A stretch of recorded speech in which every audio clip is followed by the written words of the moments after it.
Our Neanderthal cousins lived for about 250,000 years in the harshest environments probably any hominid has ever survived in, the Ice Age Europe. And the fossils are remarkable for several things. First of all, the injuries. The fossils show skull fractures, neck fractures, shoulder fractures, rib fractures, leg fractures, and also they're healed fractures with very little evidence of persistent infection. And the pattern of the fractures in the Neanderthals is most similar to the injury pattern we see in modern day rodeo riders. And so it looks as if Neanderthals had to kill up close. And so they would maybe mount a mammoth and try to stab the spinal cord. And I love this phrase, ungulants unkindly disposed to the humans involved. So they were killing up close, they were getting injured frequently. But many of them would heal and survive, and you see this. And you also see evidence in the fossils of caretaking. And this is up here because this gentleman lived until his 30s, but had had a depressed skull fracture as a child, such that his right arm, the right humerus, didn't grow. His normal left arm is there. So you see evidence of injury, of healing with little persistent infection, and caretaking. Why is this relevant? Because if you think about it, we survived for a long time, long before medicine was invented. And so we had to evolve mechanisms to protect ourselves against injury, but also if we were injured or infected, that we would have mechanisms, self-healing mechanisms. And this is the basis of my argument today, that we have sort of Darwin's HMO in our brain, and that we monitor the environment before we deploy these complex capacities for self-healing and self-repair. That's going to be one of the arguments. And I'll show you the evidence for the ancient nature of this.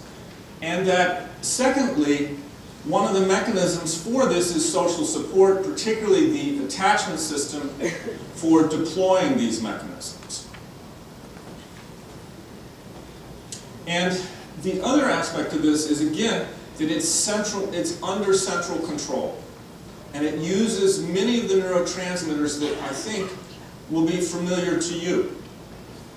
And again, these mechanisms for self-healing are mediated by the attachment system, the basic caretaking system.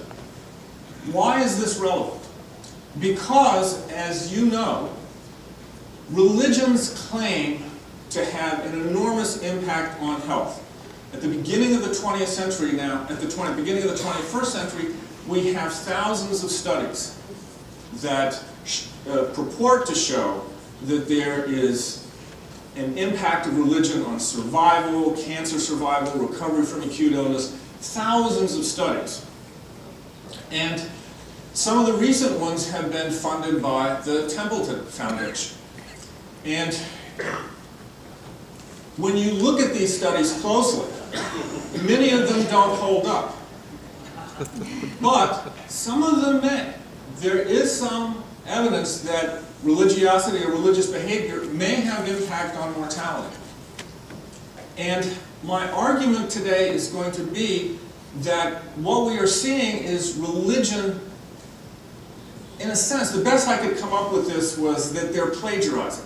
Just like they take evolution and claim that it was God. Similarly, they take these mechanisms of self-healing, these evolved capacities for self-healing, and claim that it is religion. Why is this important to us? Half of medical schools have programs now in religion and spirituality. Places even like Harvard put on CME courses on religion and healing, the power of prayer. Legitimate, respected medical schools have these programs, have divisions in them for this kind of work. The subtext of this is also going to be that I want to change your view of the word placebo, because there's not just one placebo effect. There are many different placebo effects. And placebo effects are really these mechanisms for self-healing. And I want to show you the evidence for that, but I think one of the other things I want you to see is how much we don't know. How much we still don't understand about this. And I'll also show you how we think about placebos. And even the word placebo comes from religion and in a way was poisoned by religion. Before I do that, however, I want to thank a number of people. Bobby for inviting me, for the organization having me here to speak, Andrew Hall for schlepping out to Logan Airport last night to get me. Also, I would not be here were it not for Richard Dawkins and Robin Elizabeth Cornwell. They're the ones that got me involved in the movement, have supported my work. I absolutely wouldn't be here without them over these past years. I also want to take an opportunity personally to thank Paula for her work. And I'm sure she hears this all the time, but thank you. As you'll see in a minute, I just loved their story on becoming human. Again, just thank you. And the outline of my talk here is very simple. We're going to look sort of at the history of placebo, the concept of placebo. Then we're going to look at evolution, basically all of evolution, particularly focusing on human evolution, and as I go through it to illustrate the bases for self-healing responses, our capacities for repair, and to bring it up to modern day. The idea of a placebo response was known in antiquity. Here's just one comment by Plato. Let you all read it.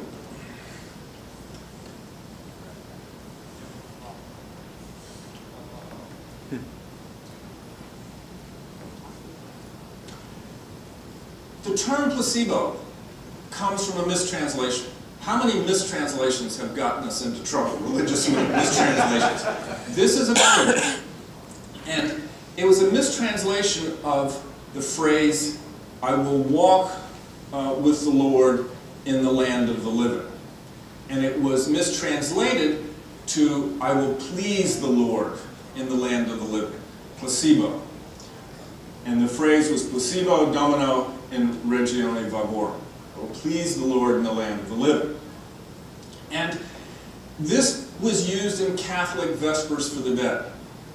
And the problem was that it became associated with the priests extorting money to say the Vespers.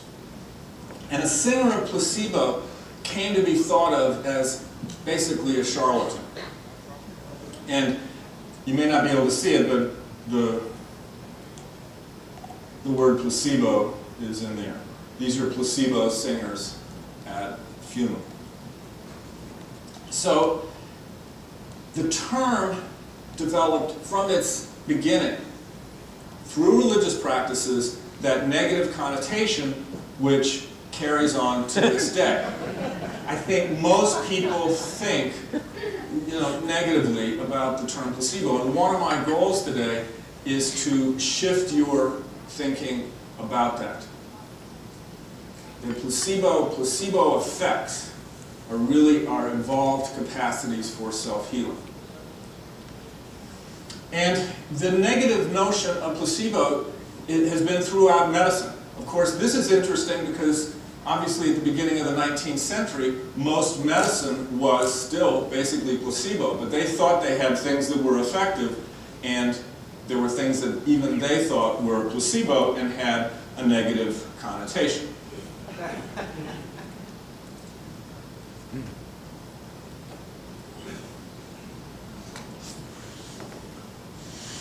Here's something I think every student should know before they leave high school. A very simple way of understanding evolution.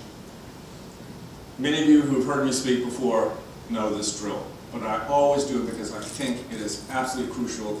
It should be part of everybody's knowledge. Imagine that my arms are 4 billion years, 3.5 billion years of life. Here's the beginning of life, here's the present day. So life begins here, replicating molecules somewhat like RNA.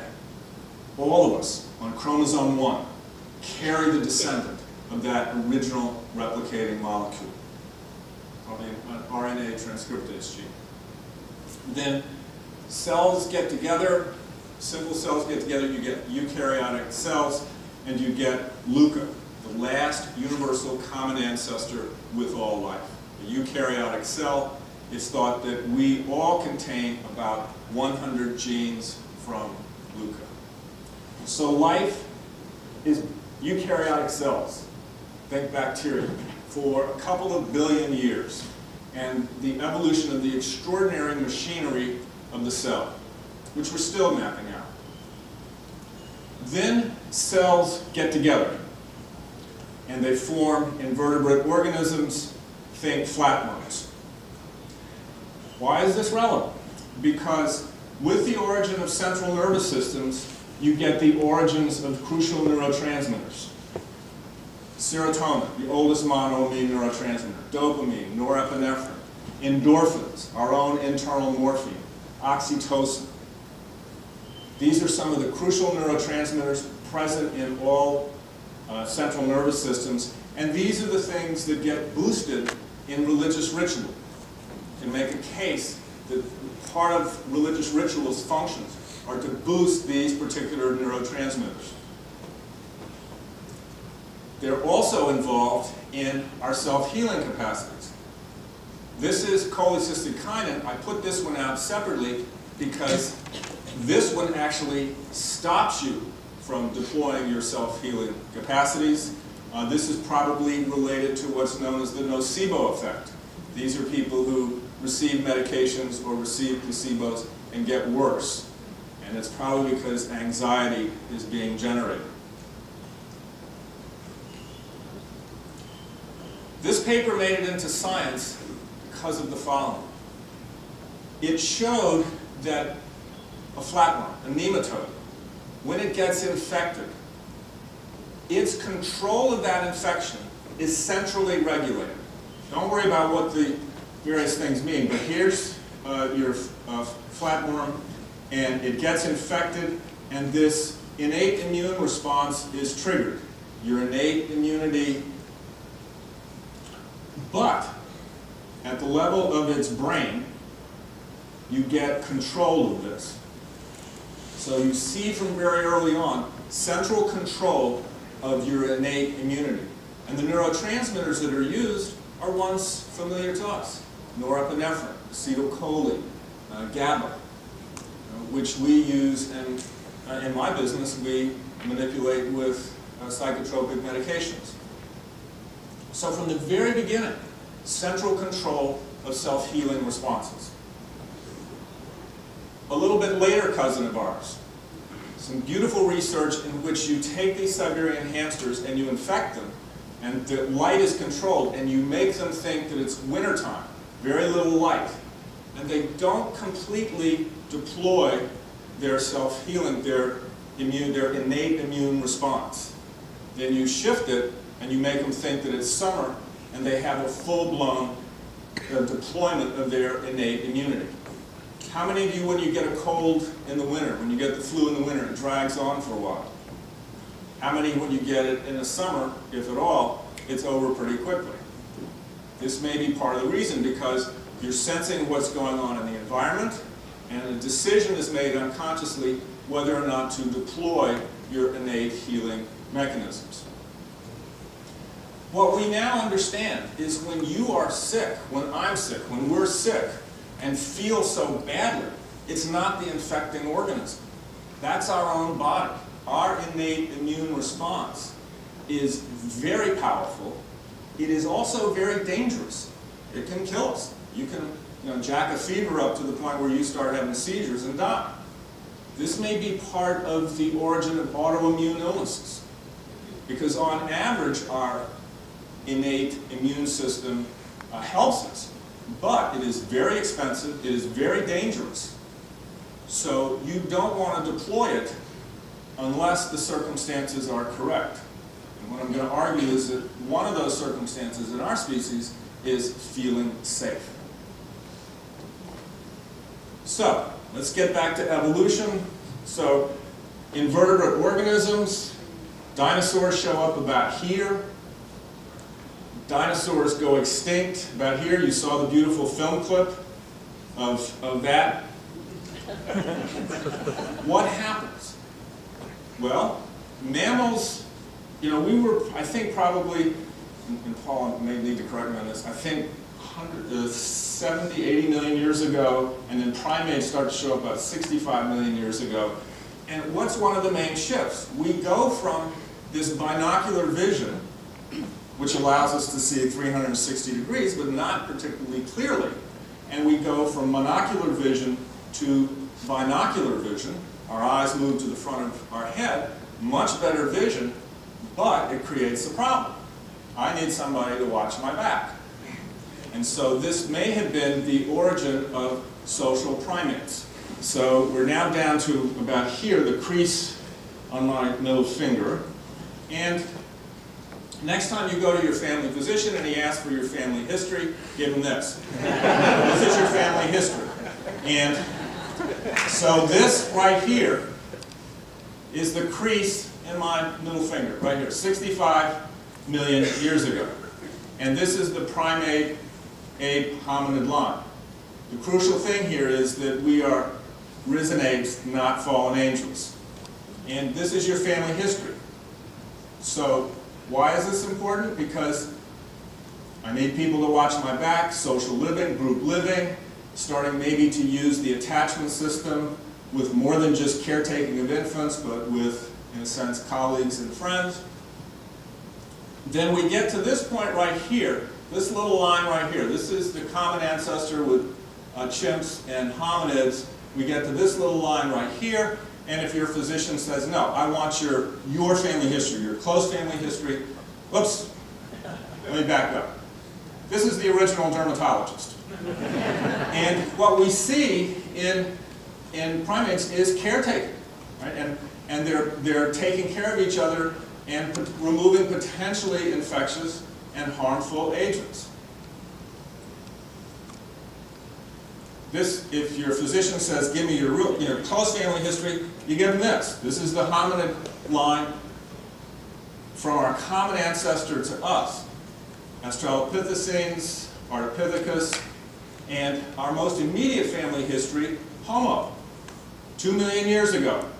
Homo habilis, Homo heidelbergensis, and again, intense group living, probably without language, and Homo erectus, made it out of Africa to the Caucasus to Indonesia. We show up probably 160 to 200,000 years ago. There was dramatic climate change. It's thought that we got down to between 600 and 2,000 breeding individuals about 70,000 years ago. And then we expand, we leave Africa, conquer the world. And one of the ideas here is that one of the reasons that we are the last surviving hominid is because we became very conservative about the deployment of our self-healing mechanisms. We don't deploy them easily or lightly. And this is a wonderful paper by Nicholas Humphreys in Current Biology. I highly recommend it, laying out some of the evidence that may be one of the reasons that we survived as a hominid, and are the last surviving hominid, is because we really were careful before we deployed these powerful self-healing mechanisms, placebo effects. Okay? No longer think negative about it. Here's where I think it gets really wild and interesting. In Siberia, there's a cave, and they found some tiny fossils that they just assumed were Homo sapiens or Neanderthal. Turned out it was a completely separate species. They had tiny bits of the fossil. They were able to extract its genome. So for the first time, we had a complete genome, but very few fossils, the Denisovans. And it appears as if when we left Africa, or some of us, I think as few as 150 people left Africa, we mated with Neanderthals somewhere in the Middle East, because all the populations in Europe, China, carry Neanderthal genes. Everybody in this room, about 2.5% Neanderthal genes. So those that stayed in Africa, our African brothers and sisters, a few percentage archaic genes, but for those of us who descend from those who left Africa, about 2.5% Neanderthal genes. And somebody said, my wife could have told you I was part Neanderthal long before the genetic evidence. But then the Denisovans, in somewhere in Siberia, there was Homo sapiens who mated with Neanderthals also mated with the Denisovans, because those that then continued further south into Papua New Guinea, Australia, have 5% Denisovan genes. Why is this relevant? Because even though it may be a small percent, those genes are connected to your immune system. So you may only have 2.5% Neanderthal genes, but your HLA system, which is involved in, say, tissue rejection and the transplant, over half of a lot of your HLA genes come from Neanderthal. They're important to our immune system. Similarly with those Denisovan genes that survive, they seem to be very crucial for your innate immune system, which again is your self-healing mechanisms. I put this up here because, and you've seen this before probably, look at the rapid brain evolution in hominids. In evolutionary time, this is very fast. This illustrates it even more, a Homo erectus skull, one of ours, and look particularly in the area of the frontal lobes. And remember, Homo erectus left Africa 2 million years ago. I mean, we started to get out of Africa and made it a long way around the world, long before Homo sapiens came out of Africa. So we had conquered the physical environment, 1.5 million years ago. So what would have been the most challenging, complex part of our environment that would have shaped this rapid brain evolution, particularly frontal lobes? Anybody? Us. Us, absolutely. And you want to think of your brain as a social brain, and particularly your frontal lobes, negotiating the most complex, challenging part of our environment, each other. So, we come out of Africa, and the bottom line is this, and again, this is why I think every high school student ought to know this. Every single one of the 7 billion people on the earth today, every single one, is the descendant of a small group of hunter-gatherers, between 600 and 2,000 individuals that lived in Africa about 70,000 years ago. Put away your racial, political, ethnic differences. At bottom, we're all Africans, we're all brothers and sisters, we are all the descendants of that small population. All right. Now, when you see a study, and this is also when you see these studies of religion on health, but when you also see reports in the medical literature or in some of the alternative medicine literature, whenever you see studies about health effects, something that impacts health, I want you to have this lens in your brain when you look at this material. Not all placebo responders, even in the drug trials, not all placebo responders are actually responding to the placebo effect, number one.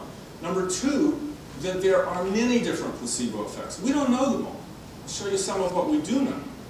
And that the double-blind trials that we've set up for medications might actually inhibit the full placebo effect. We may not even be seeing the full placebo effect in the double-blind trials that we set up. So, when you see these studies, when you see one of the Templeton studies on religion helping blood pressure or heart disease, think about the methodology. Does it have sound methodology? And that was one of the main problems. with their studies. There's a lot of the confounds that they didn't identify. And even good scientists, when they did some of these studies, I mean, the original study on heart disease and religion was out of Hopkins by serious scientists. This is why you have to keep looking. I mean, they missed some crucial things. You can have spontaneous remission. You can have regression to the mean. Particularly measuring signals, there's a lot of ambiguity, and false positives are always greater than false negatives. There's biased reporting.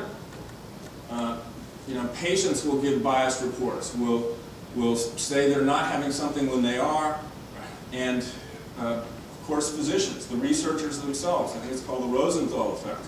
You create self-fulfilling prophecies.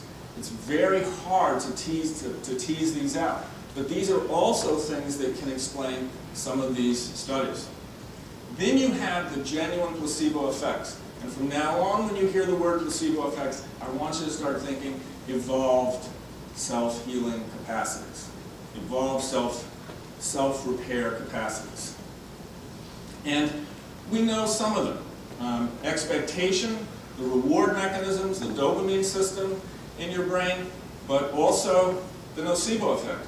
If one is anxious, one doesn't get better. One doesn't deploy these, even sometimes when you're given legitimate medicine. Social learning, Pavlovian conditioning, reinforced expectations, the white coat phenomenon. This is a schematic of it. So you hear that 20% of people got better in the placebo arm. It may not be a placebo effect. It can be spontaneous remission, regression to the mean, biases, detection ambiguity, unidentified code confounds. That's been one of the big problems with the studies. The things that we don't know. Looks like there's genetic differences in placebo responders, which you would expect. And then these are the true, probably some of the true placebo effects where we're triggering actual self-healing mechanisms. And some of the ways that that is done. What do we know in terms of what placebos will do? What kind of things will they impact? Pain, depression, anxiety, a lot of the things in my business. Parkinson's disease, I'll show you some extraordinary stuff in a moment. Parkinson's disease, actual change at subthalamic nuclei. Immune responses, and this has importance for chemotherapy. We can condition people's immune system. And there are interesting studies in cancer treatment on this. Serum iron levels. Why is that important? What do bacteria live on? Iron. So if you can lower your serum iron levels, you may become real anemic, which is risky to you, but it may be a way of starving out the bacteria. Oxidative DNA damage. Amazing. Responds to this placebo effect. Mechanism, again, one of, I think, the most interesting unknowns. Insulin. Your pancreas is sensitive to placebo. And some of you have seen this, even certain surgeries. How many of you have heard of the knee surgery? The placebo thing. Well, and I think what happens is people, just the placebo effect, we tend to dismiss it. And I want to shift your thinking on this. And particularly when it comes to the religion stuff, because I think in the secular world, when we hear this stuff, we go, placebo effect. I want you to shift your thinking on this. The surgeries are fascinating. What was thought to be one of the effective ways for treating coronary artery bypass, for treating coronary artery disease, was a particular operation where they would tie off the mammillary artery. And that was a procedure that was done for people with coronary disease. And so they did some sham surgeries where they just opened the chest and closed it up, and the people got better. And there was no difference between the sham surgery and the actual surgery, so that procedure stopped being done. But coronary artery disease, responding to, quote, placebo surgery. I hope most of you recognize these gentlemen, Muhammad Ali and Michael J. Fox, who have severe Parkinson's disease.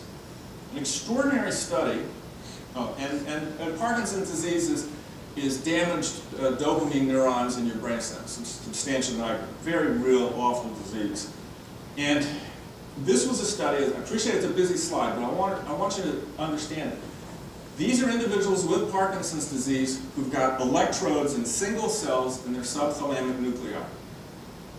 And so they're being monitored, both their subjective report, a neurologist is doing a neurologic exam, and the subthalamic nuclei are being measured. So this, and then they're given either a placebo or a drug intravenously. This is somebody who, these are two people who got the placebo. And this is somebody who got a placebo. They have a subjective sense that they're feeling better. Their arm rigidity gets less, verified by the neurologist. Their arm rigidity gets less, and at the level of the subthalamic nuclei, a fall off in pulse of that nuclei. This is somebody who got the placebo and they didn't have a response. You see the rigidity, their Parkinsonian rigidity stays the same. They don't subjectively notice anything, and there's no change at subthalamic nuclei. So, you know, basically saline triggering an actual change at a single neuronal level in your brain. Extraordinary. Pain. This is one of the most researched of the where placebo studies, and what has been shown is, as you would probably suspect, that what gets triggered is our own innate pain system, our endorphins. And also, this is nucleus accumbens, your dopamine, your pleasures, pleasure. The dopamine is also memory, marking salience, a whole lot of things. But rostral anterior cortex, and it's hitting particularly opioid receptors. What's the relevance of this? All right, music stimulates your opioid receptors. Religious rituals stimulate your opioid receptors, and also probably dopamine. And as I'll show you towards the end of the talk, some of these same areas of the brain also light up with the attachment response. And again, a busy slide, don't pay attention to the details, but this is up here, it's a review slide that shows where did you get a lot of the activity. This is a review of multiple studies of placebo effects on pain, and where's some of probably the greatest activity is in the frontal lobes, the social part of our brain, where we're probably at some level deciding whether or not to deploy these mechanisms, these self-healing mechanisms. This is a summary slide to show some of what we know about placebo analgesia, or placebo pain control. There's some kind of expectancy effect, or social learning, there's psychological, the psychological effects get translated at the level of the thalamus, and cholecystokinin. Remember, if probably I don't feel safe, the pain doesn't go away, and endogenous, our endorphins kick in, we feel less pain. It is also related to norepinephrine, serotonin, 5-HT, stress hormones, cortisol. This is like a symphony orchestra that's playing, and that the placebo response changes how that orchestra plays. Depression. And all of you probably have seen where studies on treatment of depression have very high placebo rates. People get frustrated and say, well, it's just a placebo. Well, again, there are probably multiple effects, and I'll show you how real they are. Again, a busy slide, but let me explain why I put it up here. These are people who responded to Prozac, fluoxetine, and who also responded to placebo treatment, sugar pill. So these are neuroimaging, and this is neuroimaging of people who responded to Prozac, responded to placebo. These are responders. And in their neuroimaging, the red areas are there are multiple areas in the brain of both responders and placebo responders, Prozac responders and placebo responders, multiple areas in the brain that lit up. You had increased activity And all those areas that you see are filled in red. Multiple areas in both groups. Also, you had areas in the brain that quieted down. The same areas quieted down in both the Prozac responders and the placebo responders. Those are your dark blue. So you can see that there are multiple areas that lit up in both, multiple areas that quieted down in both. It's really indistinguishable. There were a couple of areas, the open circles. The open circles are the areas that the Prozac responders, where there was changes with the Prozac responders that didn't happen with the placebo responders, just a few. And in this study, again, the responders, when they were tracked out, the people who received the Prozac stayed better a little bit longer. The point here is the placebo pill causing actual change in both activity in multiple areas of your brain. Increased activity in certain areas, diminished activity in others. And looking at the imaging, you could predict, going back, who was going to respond and who wasn't. So this basically shows the people who didn't respond at the time that they get the medication or placebo, they don't respond. The people at the time they get the medication who ultimately responded to the Prozac, their brain was already lit up this way, and this is when they responded to the drug. But there's already activity at the time that they get the drug. Same with the placebo responders. At the very beginning, there's probably some expectancy effect, who knows? But you can see at the time that they're just starting the placebo drug or the actual Prozac, their brains are already shifted, and these are the people who go on to be demonstrably better. Another one that is interesting, which is along the same lines, these are the people that got Prozac, you see, they responded. These are the people who responded to the placebo, and you can see there's a lot of similarity between the drug responders and the placebo responders. These are people who responded to cognitive behavioral therapy and got better. The areas of their brain that lit up were completely different. So these are all people that got better. These people on Prozac, these people on a placebo pill, these people on CBT, and the people who got better, who are indistinguishable clinically when you interview. I mean, everybody's better and has responded, but the people who received cognitive behavioral therapy, completely different areas. Why? Again, one of the unknowns. We know that depression is triggered by stress, and we still carry an ancient mammalian system. Our stress system is a fight-flight reaction, terror, basically. And that has something to do with depression and the turning on and off of your internal cortisol, your internal stress hormones. And so that may have something to do with what I'll show you. It may have something to do with the sense of safety. The other thing that's interesting is that if you take depressed individuals, their body temperature is a little bit up. It looks like depression is at least got components to it that are inflammatory. So depression engages our innate immune system in some way. There are now some studies going on where people are being treated with the anti-inflammatories. Advil for depression, imagine that, or aspirin. Again, one of the unknowns. We tend to think of the big placebo responders in my business as people with depression, but it also is true with people with schizophrenia, who we tend to think of as having severe mental illnesses with clear, tons of damage to their brain, particularly their cortex, thinning of gray matter.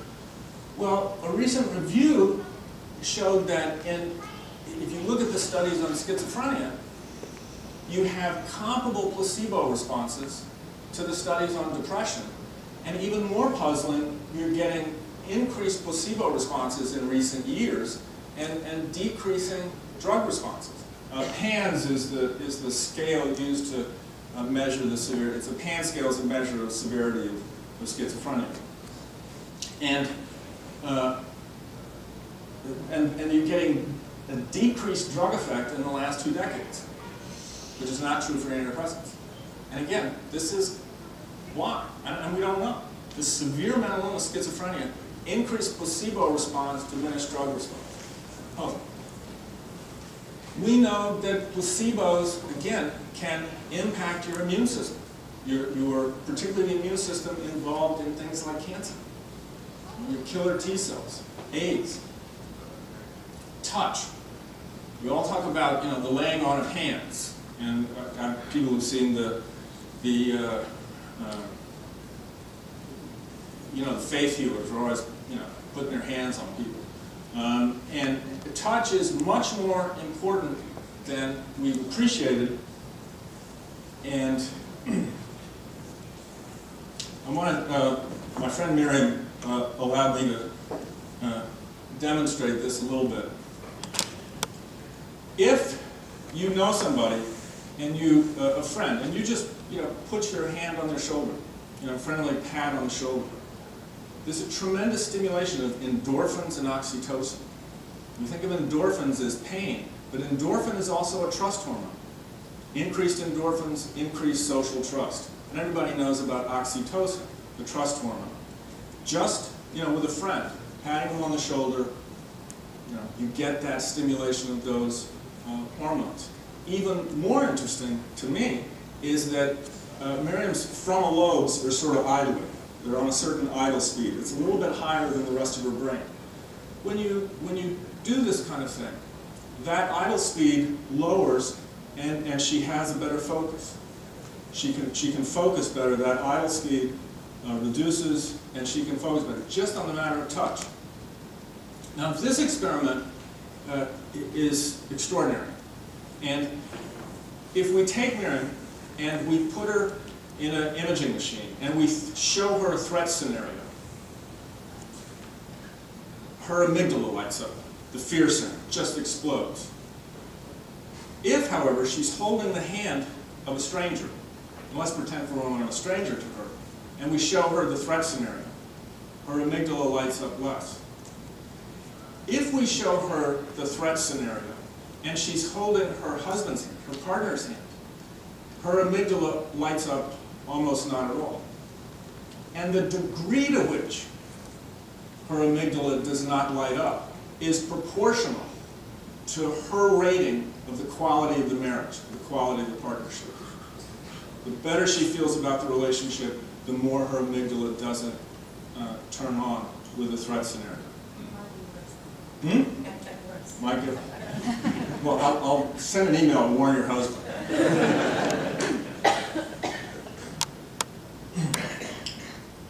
Here's a tragic piece of evidence for the fact that these placebo effects, these self-healing effects, are centrally mediated. Individuals with Alzheimer's disease do not have any placebo response. You put them in trial, all the various trials, they, all the things that we know, work as placebos. With people with Alzheimer's disease, not at all.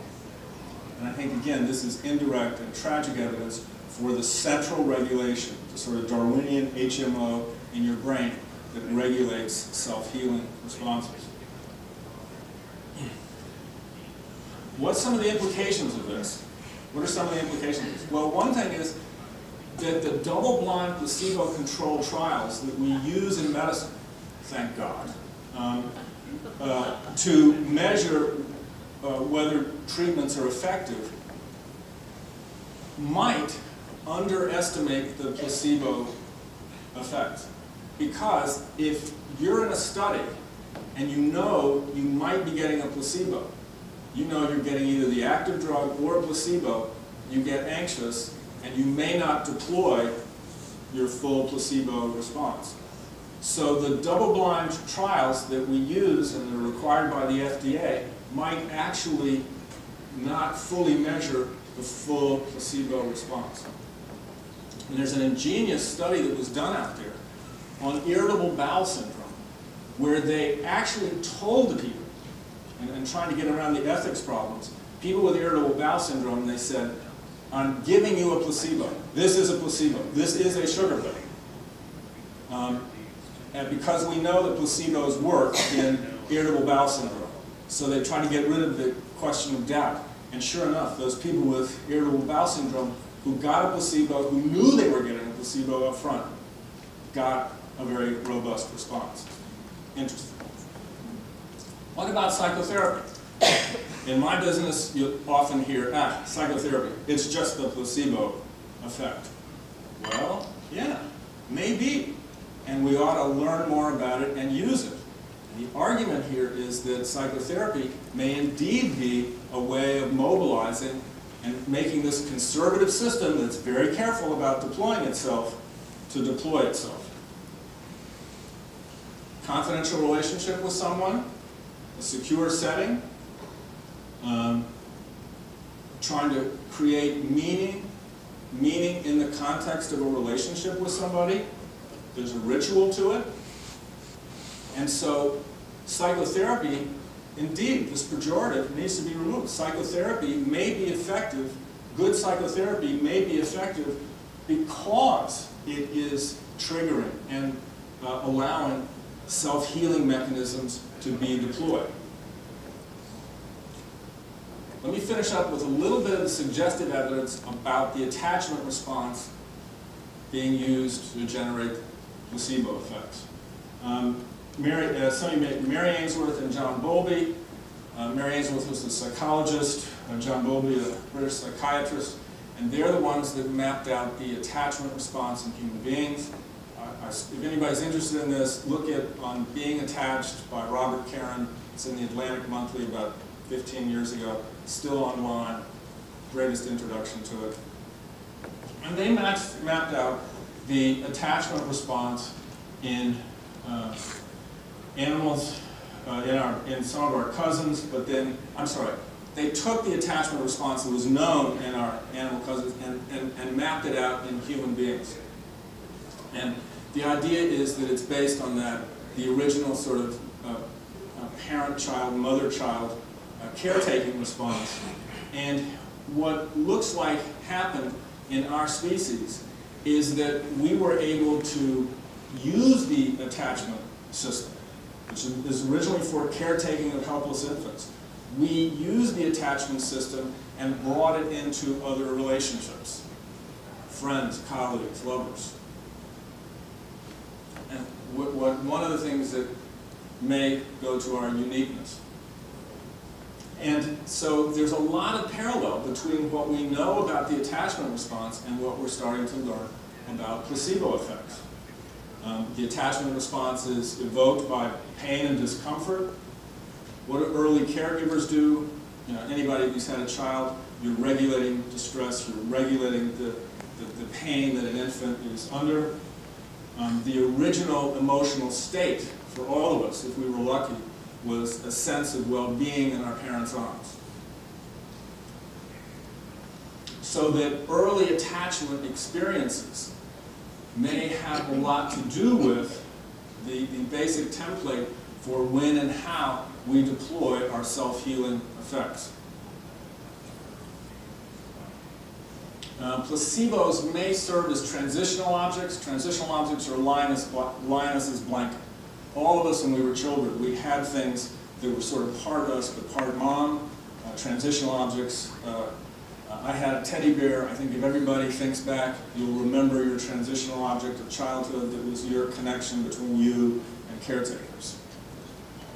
And that maybe placebos evoke our experience with early caretakers and promotes that sense of well-being, and we deploy our self-healing mechanisms. And so maybe the attachment response and the triggering of self-healing might be deeply related. What might be some of the evidence for that? And you see that in some of the neuroimaging evidence that I showed you. And whether you picked it up or not, but a lot of the things that I showed you that lit up in the neuroimaging of placebo responses are the same things that light up in the brain scans that have to do with the attachment response. So, in summary, we all have in our brains a health maintenance organization, and that we monitor the environment, and it is a very conservative organization that has to make very important decisions unconsciously about whether or not to deploy our innate immune system and all the various mechanisms we have for healing, protecting our lives, recovering from injury, infection, and that this is the current, and it's just the briefest of outlines, so much we don't know. And that a way to think about this is like the Wizard of Oz.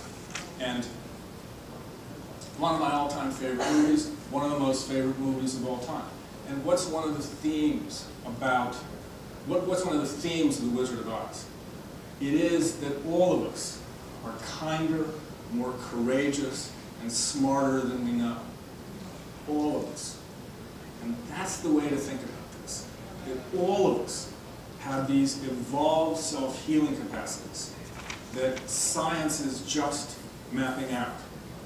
And we do not want, and I think need to stand against, religion, again, claiming something that is not theirs, truly not theirs, but that is part of the magnificent legacy of evolution. Thank you very much.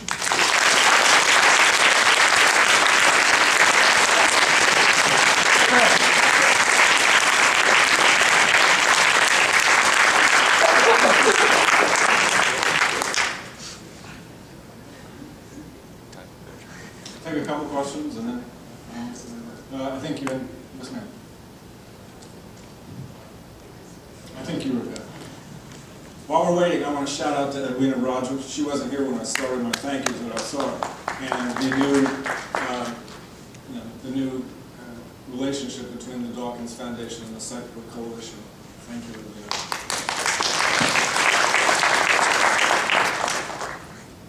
Hi, thank you very much for this. You've basically blown my mind, and it's not even immune yet.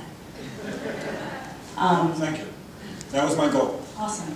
I had to wait for the placebo in my brain to fix it or something. Well, that's why these meetings are important. Yeah. Getting together and hugging everybody, and talking, it's good for our health. So, when my father told me to walk it off, to shake it off, like when I hurt my leg in softball, like he was basically kind of right on in some ways, and that maybe I wasn't as hurt as badly as I thought I was, or in general, me being in general, that the placebo effect is something that can be maybe taught to my kids. For instance, I have 4 boys, and if I'm over dramatizing their pain, or if I'm teaching them that it's a bigger deal than it is that something, I'm trying to wrap my brain around what you're... I mean, maybe, but I obviously, with all due respect, disagree with your father. If you hurt yourself, I come over and put my arm around you and say, yeah. You'll be all right. Let's walk. Try to walk. Let's see how much you're hurt. Because what I wrote down, I wrote some questions were, is there, you obviously show the brain imaging of people who either knew they were getting a placebo or whatnot, but has there ever been any studies, like genetically, where some people are more predisposed to not respond to something than those who are? That's some of the great unknown right now. People are starting to look at this, and we know there's variation in responders, but people look for personality profiles. Are certain personality profiles associated with placebo response? Can't seem to show that. But if you're interested in this, look at the work of a man named Benedetti. You probably saw a lot of my slides came from him. He's an Italian researcher. I think he should get a Nobel Prize in medicine. He's been the most sort of ferocious investigator of this, and they're trying to look at the genetic, it's obviously in the genes.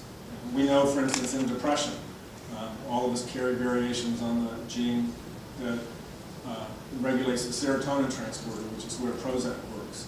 And we know variations in depression and placebo responses, I think, with that gene variation. So it's around the corner. But again, it's some of the beauty of what's not known. Yes, sir. I think you start. I'm pretty loud as it is. Going on this, the actual effect. A, do you think that there's going to be any pursuit of pharmacologically initiating our self-healing capability? And B, do you think that's even a good thing? Well, in effect, that's what you have. I mean, with sugar pills, quote, placebo pills, that is a way of pharmacologically, but actually targeting it with an actual chemical? Yeah, maybe. I would hope. I think the more we understand it, the more that we can use it for our benefit. Absolutely. I think that's the beauty of, again, the beauty of the unknown of science. I hope they do. I think,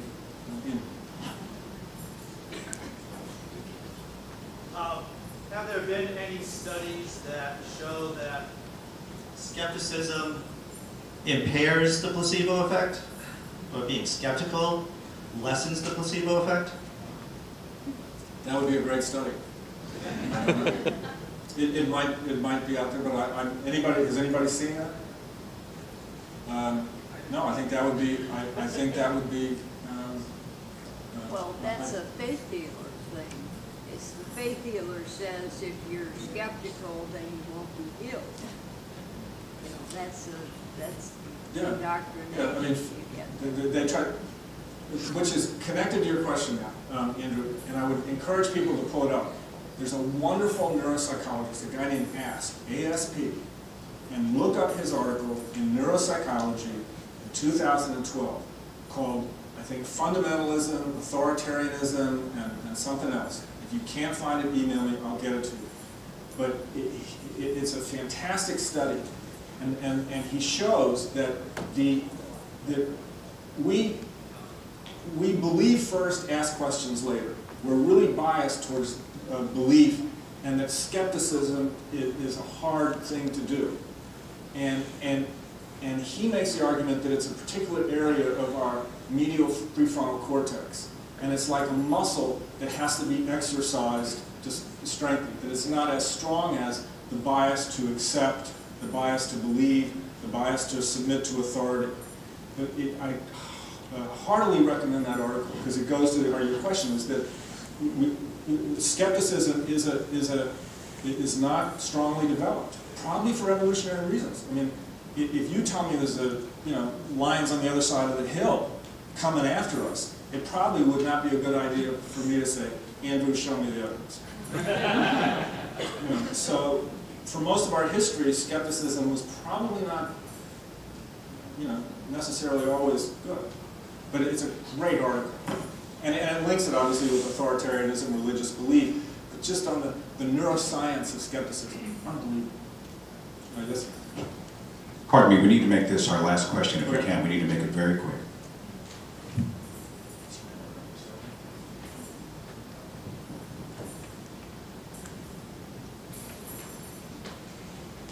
Sir, you mentioned that being conservative in deploying the self-healing mechanisms was somehow an adaptive advantage towards that early breeding population of Homo sapiens. Can you explain that a little bit better in terms of how, relative to the other species, it was helpful at that time? Again, it's almost counterintuitive. Yeah. Again, the best place is Nicholas Humphrey's article. It's in Current Biology, 2012. Pull it up. Lovely article. But he lays out the evidence and makes the argument that maybe one of our traits was that we did not deploy our self-healing mechanisms quickly. We would wait until, and this is my sort of add-on, we'd wait until we felt safe before we did it. And that maybe some of our ancestors that died out would deploy it too quickly before they were safe, basically.